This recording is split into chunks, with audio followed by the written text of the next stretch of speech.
କାଳୁ ମିଟୁ ବଣ୍ଟି ପାରା ବହୁତ ଭଲ ସାଙ୍ଗ ଥିଲେ। ସେମାନେ ସହରର ଗୋଟେ ବଡ଼ ଫ୍ୟାକ୍ଟ୍ରିରେ କାମ କରୁଥିଲେ।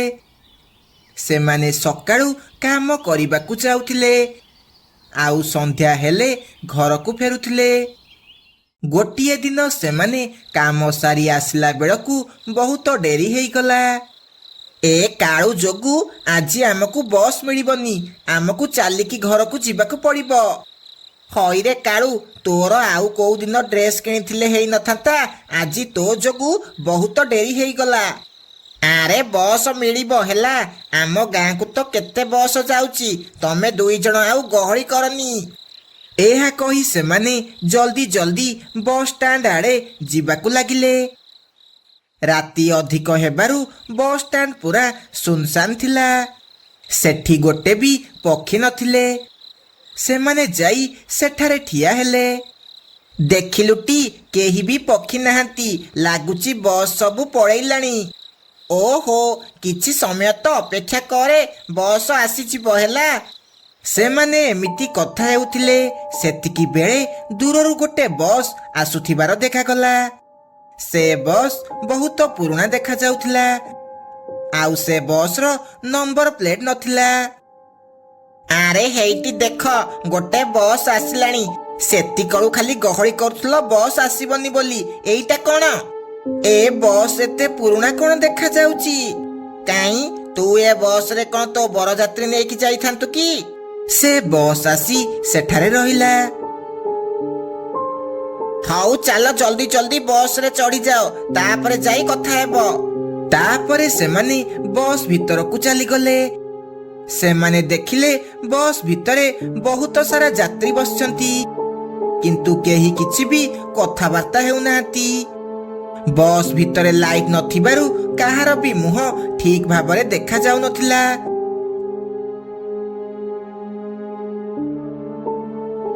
ଏଇଟା ଗୋଟେ କେମିତିକା ବସ୍? ୟା ଭିତରେ ତ ଲାଇଟ୍ ବି ନାହିଁ। ଯଦି କାହା ଗୋଡ଼ ଚକଟି ହେଇଯିବ, ସେ ଆମକୁ ବାଡ଼େଇବ। ଆରେ କିଏ କାହିଁ ବାଡ଼େଇବ? ୟା ଭିତରେ ତ ସବୁ ଚୁପଚାପ ବସିଛନ୍ତି। ମତେ ବସ୍ କିଛି ଠିକ୍ ଲାଗୁନି। ସେତିକି ବେଳେ ବସ୍ କଣ୍ଡକ୍ଟର ସେଠାକୁ ଆସିଲା। ତା ମୁହଁ ବି ଠିକ୍ ସେ ଦେଖାଯାଉନଥିଲା। ବାବୁ, କୁଆଡ଼େ ଯିବ? ଆମେ 3 ଜଣ ମଧୁବନ ଜଙ୍ଗଲ ଯିବୁ, କେତେ ଟଙ୍କା ଟିକେଟ? ସେ କଣ୍ଡକ୍ଟର କିଛି କହିଲା ନାହିଁ, ସେ ଆଗକୁ ଯିବାକୁ ଲାଗିଲା। ଆରେ ଇଏ କ'ଣ? ଇଏ ତ ଆମକୁ ପଇସା କଥା କହିଲାନି କି ଆଉ ଟିକେଟ ବି ଦେଲାନି। କେମିତି ବିଚିତ୍ର ଲୋକ କେଜାଣି? ଅଚାନକ ଆକାଶ ପୁରା ଅନ୍ଧାର ହେଇଗଲା, ଆଉ ବର୍ଷା ହେବାକୁ ଲାଗିଲା। ହେଇଟି ବର୍ଷା ହେବା ଆରମ୍ଭ ହେଇଗଲା। ବସ୍ ଷ୍ଟାଣ୍ଡରୁ ଘରକୁ କେମିତି ଯିବା? ବାଟରେ ତ ଓଦା ହେଇଯିବା। ବସ୍ ସିନା ରହିଲେ ଘରକୁ ଯିବ। ମାନେ, ତମେ କ'ଣ କହିବାକୁ ଚାହୁଁଛ? କାଳୁ ଏତିକି କହିଛି ଜୋରେ ଘଡ଼ଘଡ଼ି ମାରିଲା। ବସ୍ ଭିତରେ ଜୋରେ ଲାଇଟ୍ ହେଲା। ସେମାନେ ଦେଖିଲେ ବସ୍ ଭିତରେ ବସିଥିବା ଯାତ୍ରୀମାନଙ୍କର ଭୟଙ୍କର ମୁହଁ। ଏହା ଦେଖି ସେମାନେ ବହୁତ ଡରିଗଲେ। ଆରେ ଏ ସବୁ ତ ଗୋଟେ ଗୋଟେ ଭୂତ। ଏ ବସ୍ର ଡ୍ରାଇଭର କାଇଁ? ବସ୍ କ'ଣ ଆପେ ଆପେ ଚାଲୁଛି? ତୁ ଏବେ ଜାଣିଲୁ ବସ୍ ଆପେ ଆପେ ଚାଲୁଛି? ସେମାନେ ବସ୍ ପଛ ସିଟ୍କୁ ଦେଖିଲେ, ସେଠି ଗୋଟେ ଡାହାଣୀ ଧଳା ରଙ୍ଗର ଶାଢ଼ୀ ପିନ୍ଧି ବସିଛି। ଏ ବସ୍ରେ ଯିଏ ବସେ, ସେ ଆଉ କେବେ ବି ଘରକୁ ଫେରିକି ଯାଇପାରେନି। ତମେ ମାନେ ଆଜିଠୁ ଏଇ ବସ୍ର ଯାତ୍ରୀ ହେଇ ରହିବ। କ'ଣ? ଆମକୁ ତୁ ଯିବାକୁ ଦେ, ଆମେ ତୋର କ'ଣ କ୍ଷତି କରିଛୁ? ହେ ବୋଉ, ଆମେ ଏବେ କ'ଣ କରିବା? ଏ ସବୁ ଭୂତ ଆମକୁ ଏବେ ମାରି ଖାଇଦେବେ। ଏ ସବୁ ଏ କାଳୁ ଯୋଗୁଁ ହେଲା। ଇଏ ଡେରି କଲା ବୋଲି ଆମକୁ ଏ ବସ୍ରେ ଚଢ଼ିବାକୁ ପଡ଼ିଲା। ସେମାନେ ଦୌଡ଼ିକି ବସ୍ ଗେଟ୍ ପାଖକୁ ଗଲେ, କିନ୍ତୁ ବସ୍ ଗେଟ୍ ଖୋଲିଲା ନାହିଁ। କହିଲି ପା, ତମେ ଆଉ ଏଠାରୁ ଯାଇପାରିବନି ବୋଲି। ଏହା କହି ସେ ଡାହାଣୀ ଆଉ ସେ ବସ୍ରେ ଥିବା ସବୁ ଭୂତ ସେମାନଙ୍କ ଆଡ଼କୁ ଆସିବାକୁ ଲାଗିଲେ। ହେ ପ୍ରଭୁ ବୀର ହନୁମାନ, ଆମକୁ ବଞ୍ଚେଇ ଦିଅ। ହେ ପ୍ରଭୁ, ଜୟ ଶ୍ରୀରାମ। ହଠାତ୍ ଜୋରେ ଘଡ଼ଘଡ଼ି ମାରିଲା। ଆଉ ଗୋଟେ ଗଛ ସେ ବସ୍ ଉପରେ ପଡ଼ିଗଲା। ସେ ବସ୍ କବାଟ ଭାଙ୍ଗିଗଲା। ସମସ୍ତେ ସେ ବସ୍ରୁ ବାହାରି ଜୋରେ ଜୋରେ ଦୌଡ଼ିବାକୁ ଲାଗିଲେ। କିଛି ବାଟ ଗଲା ପରେ ସେମାନେ ପଛକୁ ଚାହିଁ ଦେଖିଲେ ସେ ବସ୍ ଆଉ ନାହିଁ। ଆଜି ଆମକୁ ଭଗବାନ ବଞ୍ଚେଇ ଦେଲେ, ନହେଲେ ଆଜି ଆମେ ଶେଷ ହେଇଯାଇଥାନ୍ତେ। ତାପରେ ସେମାନେ ନିଜ ନିଜ ଘରକୁ ଚାଲିଗଲେ। ସକାଳୁ ସେମାନେ ସେ ବସ୍ ଷ୍ଟାଣ୍ଡ ପାଖକୁ ଆସିଲେ। ସେଠି ଗୋଟେ ବୁଢ଼ା ବସିଥିଲା। ସେମାନେ ତାକୁ ସବୁ କଥା କହିଲେ। ବହୁତ ବର୍ଷ ତଳେ ଗୋଟେ ବସ୍ର ଆକ୍ସିଡେଣ୍ଟ ହେଇ ସେ ବସ୍ରେ ଥିବା ସବୁ ଲୋକ ମରି ଯାଇଥିଲେ। ସେହି ଦିନଠୁ ପ୍ରତି ରାତିରେ ସେହି ବସ୍ ଏଇ ରୋଡରେ ଚାଲେ। ଆଉ ଯିଏ ବି ସେ ବସ୍ରେ ଚଢ଼େ ସେ ଆଉ ଘରକୁ ଫେରି ଯାଇପାରେ ନାହିଁ। ଏହା ଶୁଣି ସେମାନେ ପୁରା ଚୁପ୍ ହେଇଗଲେ ଆଉ ନିଜ ନିଜ ଘରକୁ ଫେରିଗଲେ। ଜଙ୍ଗଲ ଭିତରେ ଗୋଟେ ଭଙ୍ଗା ସ୍କୁଲ ଘର ଥିଲା। ରାତି ଯେମିତି 12ଟା ହେଲା, ବହୁତ ସାରା ଭୂତ ପିଲା ବ୍ୟାଗ ଧରି ସ୍କୁଲ ଆସିବାକୁ ଲାଗିଲେ। କିଛି ସମୟ ପରେ ତାଙ୍କ ମ୍ୟାଡାମ ଝୁମା ଡାହାଣୀ ସେଠାକୁ ଆସିଲା। Good evening madam. Good evening ପିଲାମାନେ। କାଲି ମୁଁ ଯାହା ପଢ଼େଇଥିଲି ସମସ୍ତେ ପଢ଼ିକି ଆସିଛଟି? ହଁ ମ୍ୟାଡାମ, ଆମେ ସବୁ ପଢ଼ିକି ଆସିଛୁ। ତାହେଲେ ଗେଣ୍ଡୁ ଭୂତ, ତୁ କହିଲୁ ଆମେ ପକ୍ଷୀଙ୍କୁ କିପରି ସହଜରେ ଡରେଇ ପାରିବା? ମ୍ୟାଡାମ, ଆମେ ପ୍ରଥମେ ଗୋଟେ ଗଛରେ ଲୁଚିକି ରହିବା। ଯେତେବେଳେ ସେ ବାଟ ଦେଇକି ଆସିବ ଆମେ ତା ଆଗକୁ ଡେଇଁ ପଡ଼ିବା। ଗୁଡ୍ ଗୁଡ୍ ଗୁଡ୍ ଗେଣ୍ଡୁ ଭୂତ। ଯଦି ଗୋଟେ ପକ୍ଷୀ ତମକୁ ଦେଖି ଡରିଲା ନାହିଁ ତାହେଲେ ତମେ କ'ଣ କରିବ? କୁଲୁ ଭୂତ, ତୁ କହିଲୁ? ମ୍ୟାଡାମ, ଆମେ ତାର ଗାମୁଛା ଖୋଲିଦବୁ। ହଇରେ, ମୁଁ ତତେ ଏଇଆ ଶିଖେଇଥିଲି। ଧନ, ଏଠିକି ଟିକେ ଆସିଲୁ। କୁଲୁ ଡରି ଡରି ଝୁମା ପାଖକୁ ଗଲା। ମୁଁ କହିଥିଲି ଯଦି କେହି ନ ଡରେ ତାକୁ ଆହୁରି ଭୟଙ୍କର ମୁହଁ ଦେଖେଇବୁ ବୋଲି। ଏହା କହି ଝୁମା ଡାହାଣୀ କୁଲୁକୁ ଜୋରେ ଜୋରେ ବାଡ଼େଇବାକୁ ଲାଗେ। ସରି ସରି ମ୍ୟାଡାମ, ମୋର ଭୁଲ ହେଇଗଲା। ମୋର ଏବେ ମନେ ରହିଲା, ମୁଁ ଆଉ ଭୁଲିବିନି। ଏମିତି ଝୁମା ଡାହାଣୀ ସବୁ ଭୂତ ପିଲାଙ୍କୁ ପାଠ ପଢ଼େଇବାକୁ ଲାଗେ। ଏମିତି କିଛି ଦିନ ସେମାନଙ୍କର ପାଠ ପଢ଼ା ଚାଲିଲା। ତାପରେ ଝୁମା ଡାହାଣୀ ସେମାନଙ୍କର ପରୀକ୍ଷା କରିବ ବୋଲି ଭାବିଲା। ପିଲାମାନେ, ମୁଁ ତମକୁ ଯାହା ଯାହା ପଢ଼େଇଛି ମୁଁ ତାର ପରୀକ୍ଷା ନେବି। ଆଜି ତମର ପରୀକ୍ଷା। ମ୍ୟାଡାମ, ପରୀକ୍ଷାରେ କ'ଣ ଲେଖିବାକୁ ପଡ଼ିବ?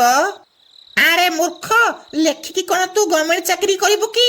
ତମର ପରୀକ୍ଷା ହେଉଛି କିଏ ଭଲସେ ପକ୍ଷୀମାନଙ୍କୁ ଡରେଇ ପାରୁଛି। ଯିଏ ଅଧିକ ପକ୍ଷୀମାନଙ୍କୁ ଡରେଇବ ସିଏ ଫାଷ୍ଟ ହେବ। ମ୍ୟାଡାମ, ମୁଁ ଏ ପରୀକ୍ଷାରେ ଫାଷ୍ଟ ହେବି। ଦେଖିବେ, ମୁଁ ଜଙ୍ଗଲ ସାରା ସବୁ ପକ୍ଷୀମାନଙ୍କୁ ଡରେଇ ଦେବି। ତତେ ଦେଖିକି କେହି ବି ଡରିବେନି। ଦେଖିବୁ ମୁଁ କେମିତି ଡରଉଛି। ମତେ ଦେଖିଲେ ଭୂତମାନେ ବି ଡରିଯିବେ। ହେଲା? ସ୍ୱପ୍ନ ଦେଖୁଥରେ ପୁଅ, ଫାଷ୍ଟ ତ କେବଳ ମୁଁ ହେବି। ହଉ, ସେତିକି କଥାବାର୍ତ୍ତା ଥାଉ। ଏବେ ସମସ୍ତେ ଯାଅ, ପରୀକ୍ଷା ଏବେ ଷ୍ଟାର୍ଟ ହେଲା। ମୁଁ ଏଇଠି ଟିଭିରେ ବସିକି ଦେଖିବି କିଏ କେତେ ଜଣକୁ ଡରେଇ ପାରୁଛି। ତାପରେ ସବୁ ଭୂତ ପିଲା ପକ୍ଷୀମାନଙ୍କୁ ଡରେଇବାକୁ ଯିବାକୁ ଲାଗିଲେ। ବାଜୁଚିଲ ମାଛ ଧରି ଘରକୁ ଫେରୁଥିଲା। ଆଜି ବଡ଼ ଇଲିଶଟିଏ ଧରିଛି, ମସ୍ତ ମଜା କରିକି ଖାଇବି। ସେ ଏମିତି କହି ଯାଉଥିଲା। ସେତିକି ବେଳେ କୁଲୁ ଭୂତ ସେଠାକୁ ଆସିଲା। ରାହରେ ବୁଢ଼ା, ତତେ ଏବେ ଏମିତି ଡରେଇବି ତୁ ମାଛ ଧରିବା ଭୁଲିଯିବୁ। ଆଉ ମତେ ସେ ମାଛ ଦେଇକି ଯିବୁ। ଏହା କହି କୁଲୁ ଗୋଟେ ଗଛ ଡାଳକୁ ତଳକୁ ପକେଇଲା। ଆରେ, ପବନ ନାହିଁ, ବର୍ଷା ନାହିଁ, ତାହେଲେ ଡାଳ ଭାଙ୍ଗିଲା କେମିତି? ଭୂତ ଭୂତ, ହେ ବୋଉଲ, ମୁଁ ଆଉ କେବେ ବି ମାଛ ଧରିବାକୁ ଆସିବିନି ଲୋ। ଏହା କହି ବାଜୁଚିଲ ସେଠାରୁ ଦୌଡ଼ିକି ପଳେଇଲା। ଏବେ ମୁଁ ଫାଷ୍ଟ ହେବି। ସେପଟେ ଆଉ ଗୋଟେ ଭୂତ ମିଟୁ ଶୁଆକୁ ଡରେଇବାକୁ ଗଲା। ମିଟୁ ଗଛ ଉପରେ ବସି ଗୀତ ଶୁଣୁଥିଲା। ସେ ସିଧା ତା ଗୀତ ବନ୍ଦ କରିଦେଲା।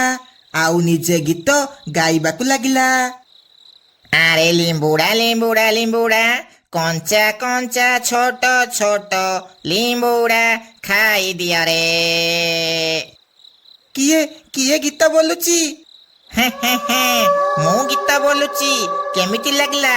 ଗୋଟେ ଲାଇକ୍ ତ କର। ହେ ବୋଉ, ଭୂତ ଭୂତ, ବଞ୍ଚାଅ ବଞ୍ଚାଅ। ଏହା କହି ମିଟୁ ସେଠାରୁ ଦୌଡ଼ିକି ପଳେଇଲା। ସେପଟେ ଗେଣ୍ଡୁ ଭୂତ ବଣ୍ଟି ଘର ଆଡ଼େ ଗଲା।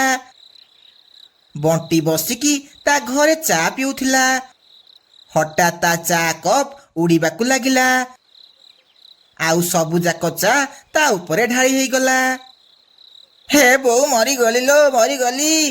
ହଇରେ ବୁଢ଼ା ପାରା, କେମିତି ଲାଗିଲା? ମଜା ଆସିଲାଟି? ଇଲୋ ବୋଉଲୋ, ଭୂତ ଭୂତ ଭୂତ। ଏମିତି ସେମାନେ ବହୁତ ସାରା ପକ୍ଷୀମାନଙ୍କୁ ଡରେଇଲେ। ଶେଷକୁ କୁଲୁ ଭୂତ କାଳୁ କାଉ ପାଖକୁ ଗଲା। କାଳୁ ତା ଘର ବାହାରେ ଖଟିଆ ପକେଇକି ଶୋଇଥିଲା। ଆଜି ଏ କାଳିଆ ଭୁଆର ରଙ୍ଗ ଛଡ଼େଇ ଦେବି। ବେଶୀ ଷ୍ଟାଇଲ ମାରିକି ବାହାରେ ଆସିକି ଶୋଉଛି। ସେ ତା ଯାଦୁ ଦ୍ୱାରା କାଳୁର ଖଟକୁ ଉପରକୁ ତଳ କରିବାକୁ ଲାଗିଲା। କାଳୁର ନିଦ ଭାଙ୍ଗିଗଲା। ଆରେ ତୁ କାହିଁକି ସେମିତି କରୁଛୁ? ତତେ ଦେଖିକି ମୁଁ ଜମାରୁ ଡରୁନି। ଯା, ଆହୁରି ଭୂତମାନଙ୍କୁ ଆଣିକି ଆସିବୁ। କଣ? ତୁ ମତେ ଦେଖିକି ଡରୁନୁ? ଏଠି ମୋ ପାଖରେ କାନ୍ଦିଲେ କଣ ହେବ? ଯା, ତୋ ଡାହାଣୀ ମ୍ୟାଡାମ ପାଖରେ କାନ୍ଦିବୁ।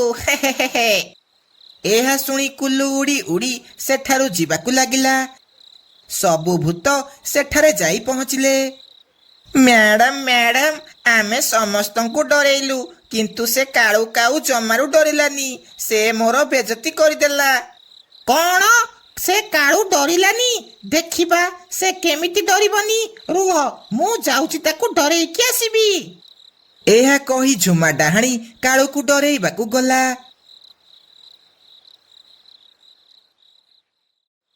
ହଇରେ କାଳୁ, ତୁ ମୋ ପିଲାମାନଙ୍କୁ ଦେଖି କଣ ଡରୁନୁ?